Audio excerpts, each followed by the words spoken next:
Okay, so welcome for our next topic.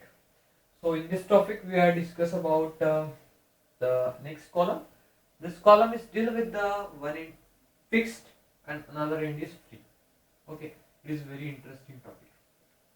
Okay, I draw the diagram here. Here is a column. So this my column is getting totally diverted. Okay, I fixed my column. Okay, now whenever I am telling you all you in my first topic, whenever the portion is getting diverted from this, not this point. Okay, it is wrong, it is right. Okay, so my portion is getting diverted from this point because our one end is free.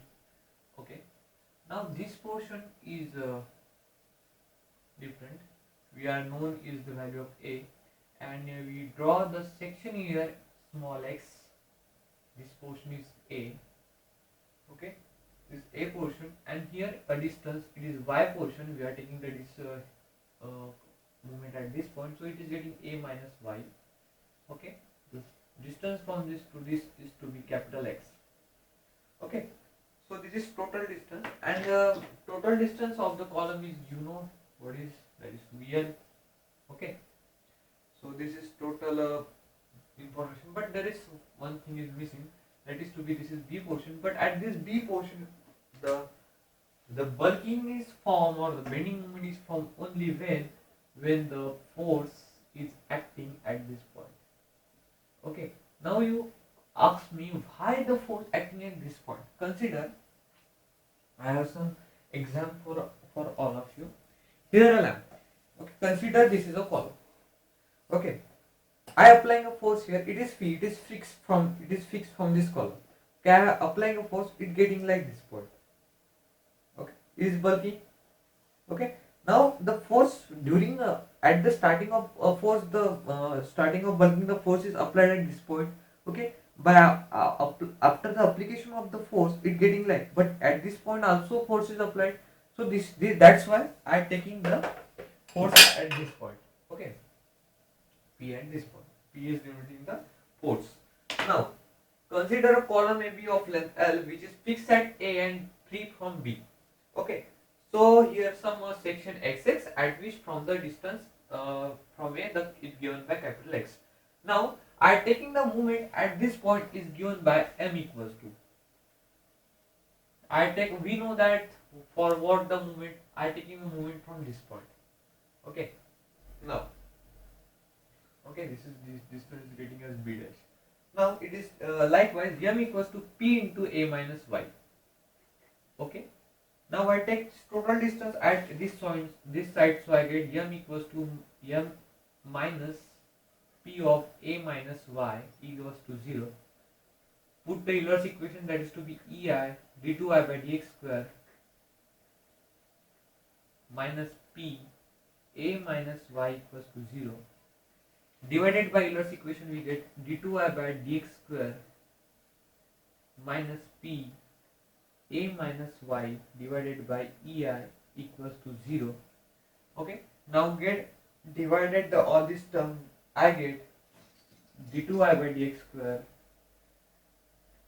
minus P of Y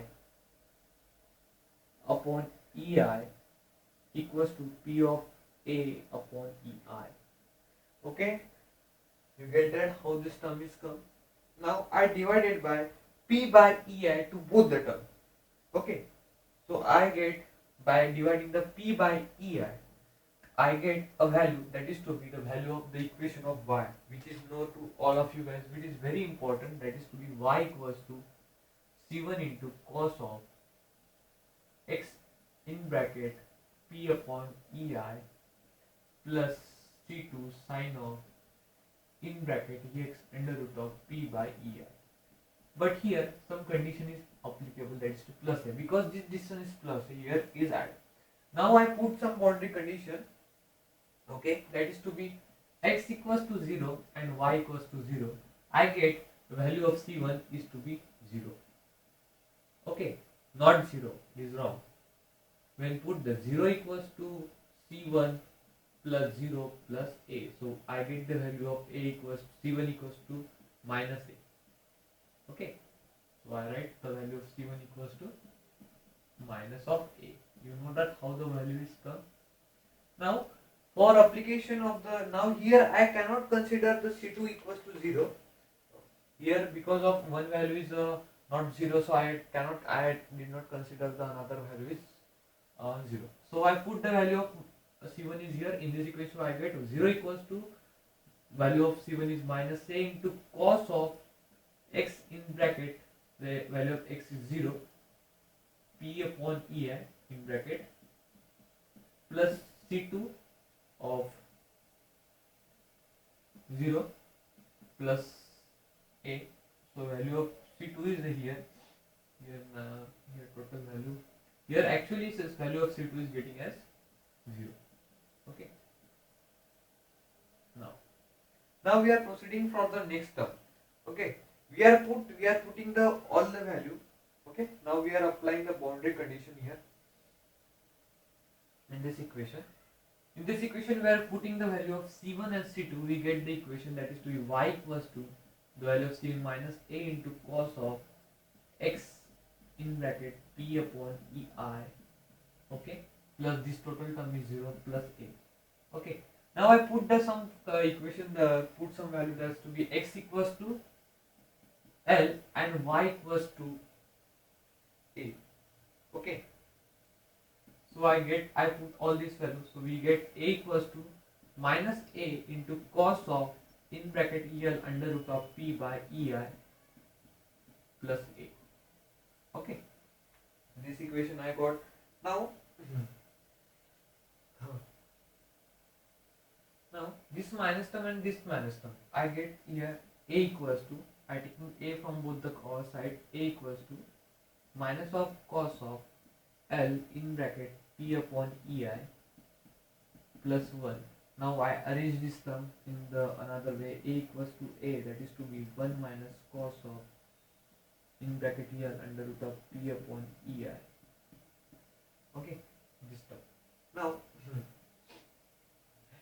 A getting at another side. Okay, so it is getting as the one term. So I get the value that is to be 1 minus cos of L under root of P upon EI equals to 0. One getting at this side is getting as 0. Okay, now cos of L under root of P by EI equals to 0. So it getting cos of inverse L in bracket P by EI equals to cos inverse of 0. Now what is the cos inverse of 0? That is to be pi by 2. So L in bracket P upon EI equals to pi by 2. Now L at this side, so under root of P upon EI pi upon twice L. Now I take the square from both the sides. I get the value that is to be P upon EI equals to pi upon twice L. Now EI here square and square of this portion.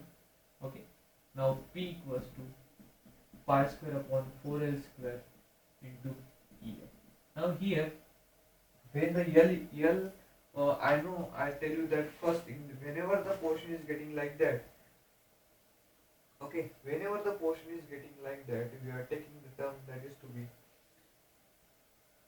L effective equals to twice L. Okay, so we are taking L effective equals to twice. So this is our equation. We can write here P equals to pi square upon 4 L effective square upon into EI. Okay, so this is our final answer for this derivation. Okay. Thank you for watching my tutorial. Please subscribe.